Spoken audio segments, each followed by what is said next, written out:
Hey, welcome to Fans of the Forge. I'm Chris. To my left we have Shawn. To my right we have Teresa. This is our wrap-up for Forged in Fire, Season 5, Episode 39, The Ring Hilted Sword, and it's the motherfucking season finale, y'all. Oh, watch your ears. Yeah, right off the bat I'm swearing in your ears. Yeah, because And- it was a great season finale. We won't go that far. It was an okay episode, but What a finale. what a finale. It was the end of our first full season of Forged in Yeah. Fire wrap-ups, We right? should have a party. This is it, bud. Oh. Cheers. You want a cookie? Teresa's got a I got cookie. cookies. Yeah. Cheers. grab a Hey. There you go. Here's your Yeah. cookie. Great. So, Oh, it's soft. season finale. We decided last week, it was kind of brought up, and then during the week I discussed it with Teresa and Shawn, and we decided to go double or nothing on our picks Yeah. for this week. Either you lose it all or Teresa wins it all. Right, it was the last chance to beat Teresa. Yeah. So we're gonna go right into it.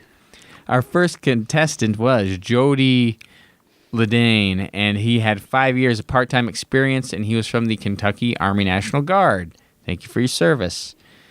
And then we had Erin Mclean, who had 10 years of part-time experience, and he came with the arms made of steel and the heart made of coal. Oh.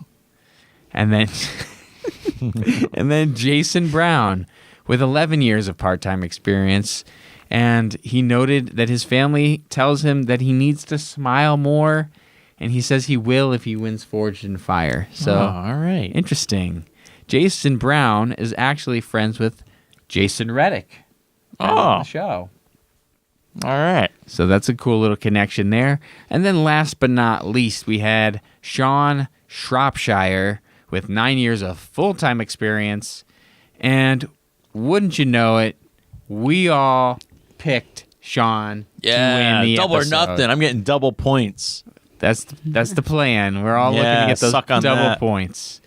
So for round one, in the past, bladesmiths have had to make David Baker's favorite blade. They've had to make Jay Nielsen's favorite blade. Mm-hmm. They've had to make Doug Marcaita's favorite blade. Mm-hmm. So now it was Ben Abbott's turn. Oh. They're making Ben Abbott's. That guy. Ben Abbott's, yes. That guy's favorite blade, the Celtic Ring Knife, which I never saw that design before. That was a pretty badass knife, I thought. Like Not bad. It looked funky, but it looked funky in a good way. Like the width of the blade and the ring on the end. Everything about it seemed Yeah. kind of cool.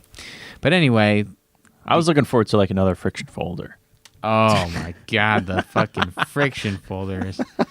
Anyway, they had to use wrought iron chain and high carbon steel using the Sanmai technique to make their Celtic ring knives.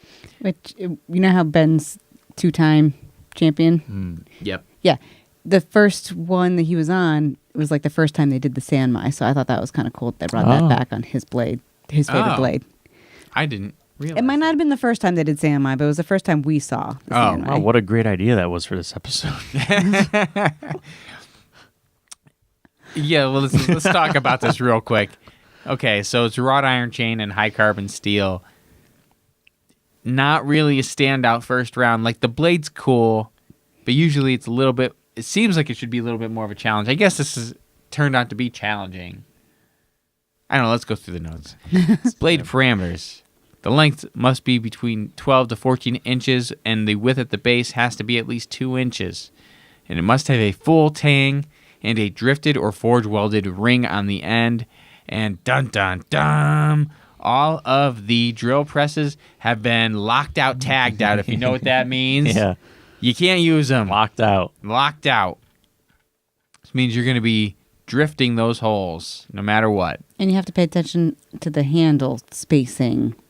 Yeah, During this part. It was a small handle on those things. right. And you didn't want that ring to be too far down because that helps hold it in place when Yeah. you're gripping it. So that was the spacing issue that that Ben brought up. So for Jody, he draws out the blade shape first while his wrought iron is warming, and then he folds the wrought iron into a V shape for his taco technique, Sanmai.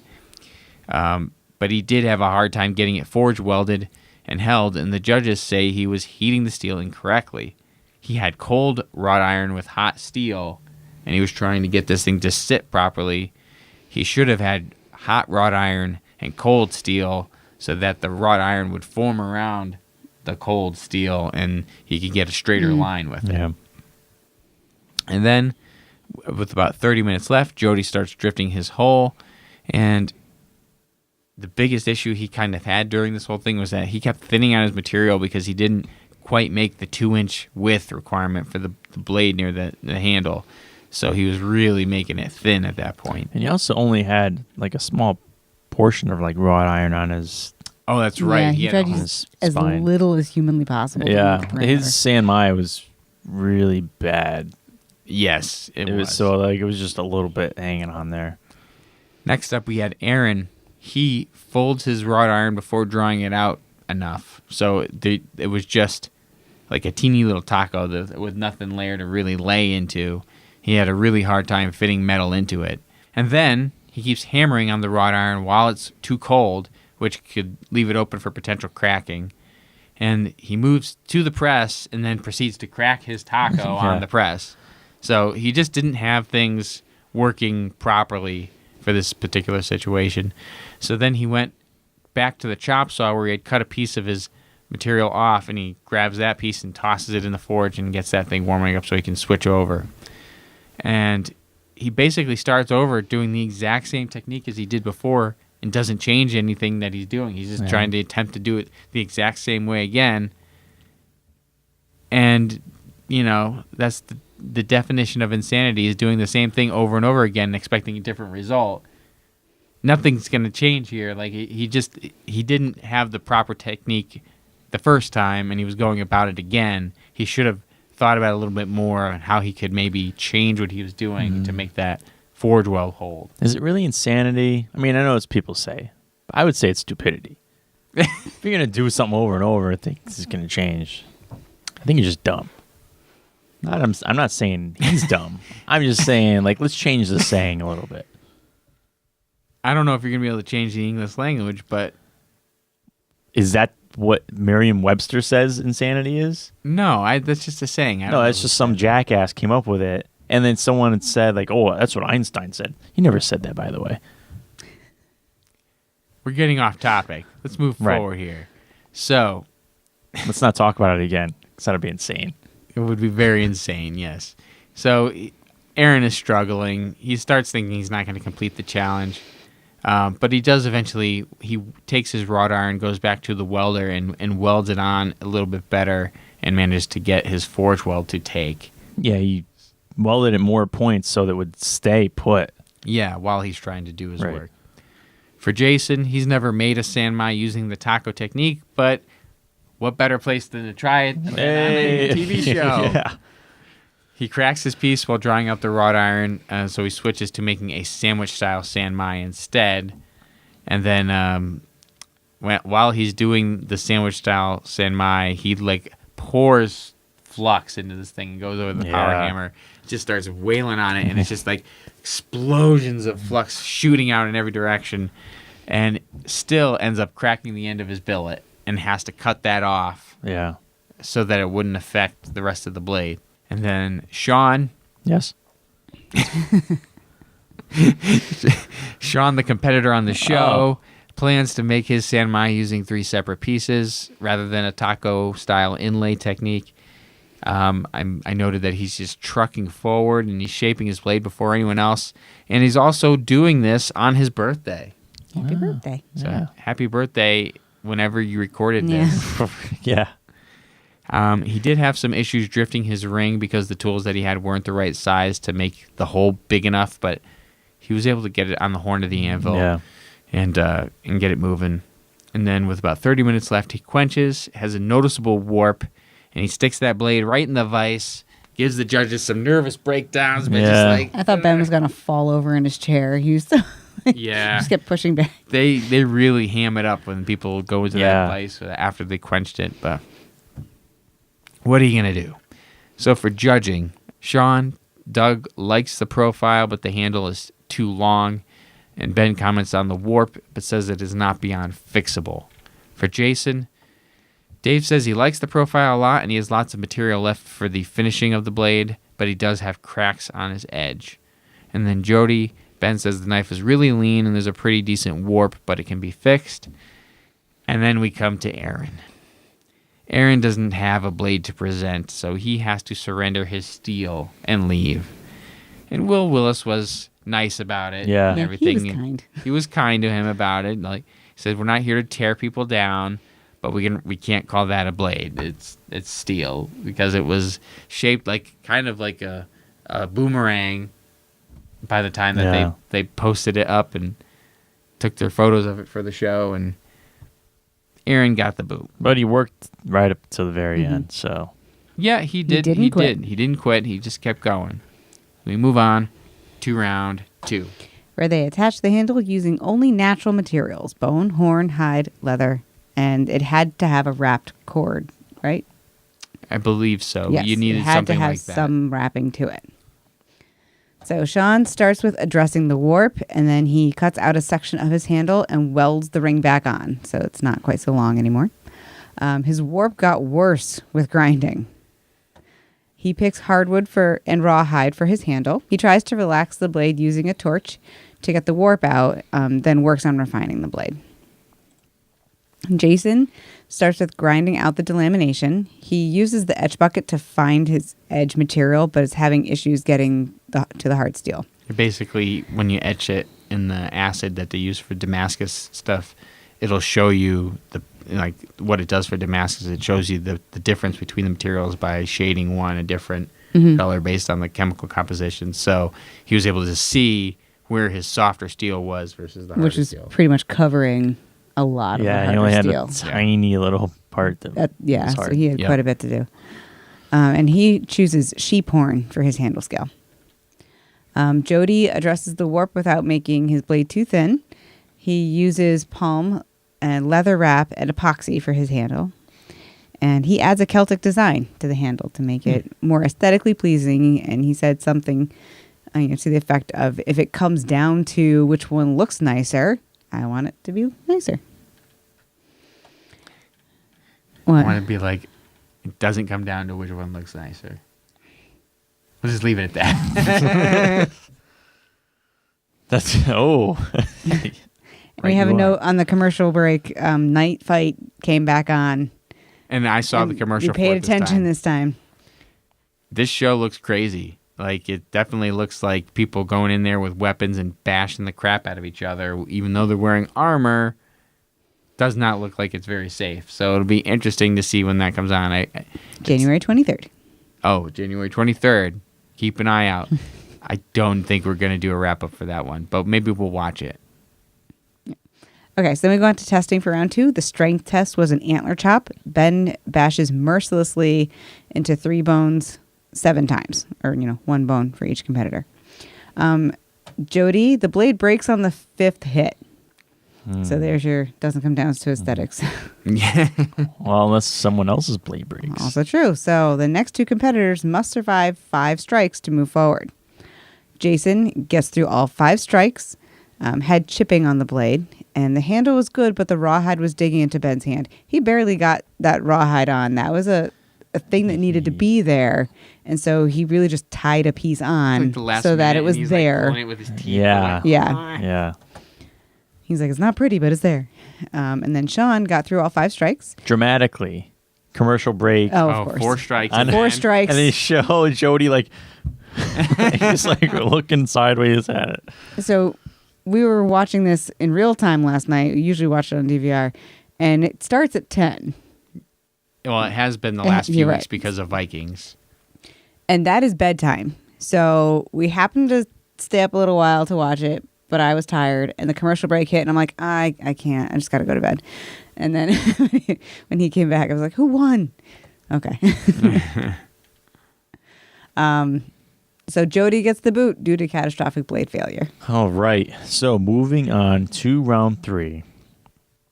Our smiths have to make an Irish Ring Hilted Sword. This sword is a 12th century classic European weapon. They reach lengths up to 40 inches. It featured a ring to counterbalance the weight, commonly used by elite warriors called the Gallaglass. The mountain on the Game of Thrones wields a ring-hilted sword. Which I never would have remembered that had they not mentioned it. Yeah. That's pretty cool. So, challenge. The blade must be between 29 and 31 inches long, double-edged, and include a fuller on both sides of the blade that runs at least 3/4 of the length of the blade. It must have an S-shaped guard with fork-shaped terminals with 3 prongs on each terminal. The ringed pommel must be included, and you should be able to see the tang through it. That's a lot of stuff. That fuller is like 2.5 feet long. It's a long full. Yeah. So, looking at Shawn, day 1, he has never made a sword like this, and he's got a small forge. Yeah. It will be the largest blade he's forged. He immediately has issues with his power hammer. He has to get up and running before he can do anything else, but seems to get it running kind of quickly. Yeah, I don't think he spent a whole lot of time working on it and to get it working again. Yeah, he went up to it, looked. He's like, oh, a couple of screws came loose. Before that happened, though, so he had his steel in the forge. On the power hammer, I noticed this. He had a piece of paper covering part of it, and I swear it was a drawing of Gumby. It was. Yeah, I noted that too. Oh, Yeah. what? Yeah. Yeah, Really? Huh. so interesting. Okay. But then it was gone when he made his repairs and never appeared again. Oh. Unfortunately, I'm a big Gumby luck. Gumby fan. Is it going to be luck or going to be bad luck? Oh. Well, I the don't know. thing started working. I mean, Yeah, after it wasn't on it anymore. Don't mess with Gumby. Day 2, he plans to heat treat by the end of the day, works on his fullers, and then goes for the quench. The blade has a little bit of a warp, but he has enough steel to grind it away. And moving on to day 4, he has most of the hardware built, plans on working on assembly, and uses epoxy and a pin to hold the handle on, and finish up the sword.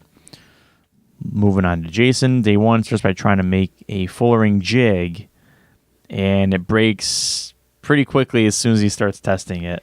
So we've seen this happen before. Somebody else had made a fullering jig like this and did the exact same thing. They went to the power hammer with it.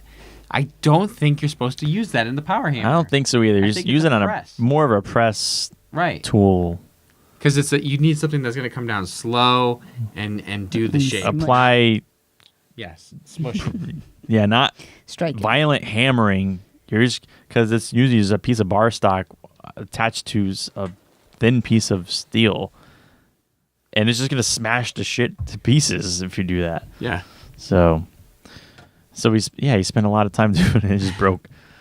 Day 3, his sword is thinned by the tang, and he welds some more material back on. He ended up melting a hole into the edge, and decides to stack more material on and weld it up to fix it. And on day 4, nothing happened. Day 5, has to completely assemble the sword and do the detail work. On day 4, he had a bow and a blade, and he was trying to bend it on his bench. Oh, yeah. He sticks it underneath the Yeah. top of his bench, and he's just like, it's gonna snap. He jokes that it snaps. Then he adds Celtic runes to the ring before assembling. Mhm. So, moving on to testing, Shawn shows up, sharp dressed man. That dude was ready to go out on the town. The suit with that hat is a Yeah, combination. yeah, the hat, that beat up hat. So Teresa said that he looks like he's going to a funeral. He's wearing a suit. To be fair, Chris noted the outfit. He's like, you got to tell me what you think of the outfit. So now I'm I did ask. paying attention. okay. For the kill test, Doug is going to deliver killing blows to a feral boar carcass. Starting off with Jason, it almost cuts all the way through. Doug says it feels good in the hands. Swinging it is sweet. The sharp edge cuts easily. It will kill. Shawn cuts completely through the boar. The handle has a good, secure feel. It's heavier, but the weight helps cut into the carcass. It will also kill. Interesting. Onto the strength test, Ben chops mercilessly into an unforgiving block of ice. Jason, the wrap in the blade made it rotate in Ben's hand. Otherwise, it's well done. Shawn, the weight is a little tip heavy, but it's still a lot of fun to swing. The edge held up well. So is that the second test that Ben did something mercilessly? Yes. Wasn't the first test in this one they said that he will mercilessly? Yep. Apparently Ben's merciless. Ben is merciless. Whatever. He's not that merciless. No. Nielsen's wacky. Oh. So I'll call that merciless. He's just, Jaminator. Jaminator, the paint train, half-day J. They really make sure to put his grunting sound effect. Yeah. He's getting a hernia or something. Sharpness test. It was a sugarcane cut by Dave Baker. Jason, the handle construction allowed the blade to roll and now the tang bent to one side. Otherwise, a very sharp blade. You could tell looking at his hand. Yeah, he held it kind of down and you could see it. For Shawn, Dave said it's a heavier sword, but he likes the handle construction and the sharpness of it. So, in the end, Shawn wins. Jason's sword took a bend during the sharpness test. And Deadpan's, I would have liked to have won. It was just like because I would have liked to have won. Yeah. And it just like sits for a second, and then he continues talking with it. And Shawn says it doesn't suck to win. No doubt. Definitely. Words to live by. And so we come to our finale Fantasy Fortune Fire wrap-up points tally. Hey, Teresa won. Teresa won. Yay. Congratulations, honey. She had 78 points. Shawn came in second with 60 points. And I brought it up smidgen behind. Hey, you made the podium. There's only 3 of us. Well, you made the podium. With 58 points. So if you cared about the points or no you one didn't cares. care about the points, guess what? It's never coming back again. I wonder if anyone else is keeping points on is why how we we were don't play keeping games. points. You think anyone was picking winners of who was going to win? I doubt it. I doubt it, but that would be pretty cool. I mean, If you picked Teresa, you won. Yay. Yeah. Your fantasy thing. Yeah. That's just getting to a whole nother level right there. But that was it. We finished it. season 5. Season of Fortune 5 Fire. finally ended. It's a wrap. Good God. Now we're going to take What a the break. hell? And no more episodes of Fortune Fire for hopefully For another a little 2 while. weeks? Is it? I don't know. Okay, don't say Screwing something around. like that. It's probably going to be that way. As it is, we're going to be Master of Arms ends. We don't have Knife for. I haven't heard anything about when Knife for Death's supposed to come back. Like it was originally said like a couple weeks ago, but it didn't come back. Maybe when Fortune Fire ends, Knife for Death will fill in the spot for a few weeks. But I'm sure there's going to be Fortune Fire like repeats playing. So I really don't know. So that just is going to give us some time to get a breather. Yes. And catch up on interviews. Catch up on some People interviews. who've been waiting a while. Yeah. So I have. We enjoy this, right, Shawn? You sound like you don't enjoy this. It's nice to take a break. So we have a couple interviews coming up. We have What's coming up? Who we got? Matt Parkinson. We Oh. got Peter Burt, both from Dragonsworth Forge. No way. Yeah. I met those guys once. Yeah. I've met him like That day. 3 times now. No one cares. What the fuck? It's rude. Yeah, it is. That's me. You're rude. How You're rude. out of order. How rude. That's a penalty. Anyway, we have interviews with those guys coming. I believe I have Matt scheduled to post the day after Christmas, and Peter's will be after that. We also just shot an interview. That'll be coming out hopefully either next week or the week after with Keith Hill, a.k.a. Fortune Fire Champion and Knife or Death Season 2 Grand Champion. That's right. And that's all the interviews we have currently recorded. Okay. But we have some stuff lined up for next year, including Oh, yeah. the return of Tour de Forge, where we work on those knives that we started In a the long, summer. long time ago. Oh, yeah. 6 months ago. Yeah. So we have actually 2 people that have lined up that were willing to work with us on those. So we'll have to figure out when the hell we can do that. All right. And I Like us in all the places. Yeah, do all the liking, Yeah. the subscribing, Instagram, Facebook, the reviews on podcasts. podcast review, leave a review. We'll shout you out. Hell yeah, do that. And don't be rude on our YouTube comments. It's stupid. Please.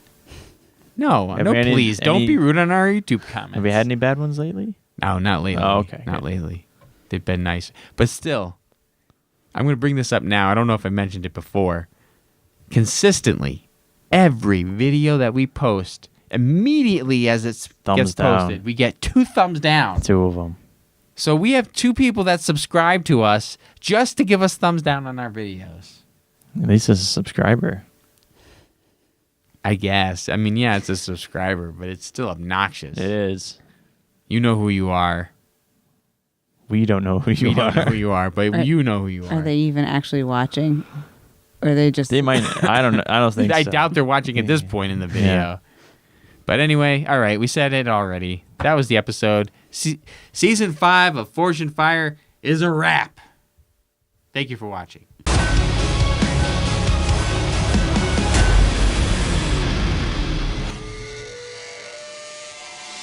It's a penalty. Season 5 is over. It is over. That's how they used to end, like Iron Chef. The Iron Chef when like the round was over.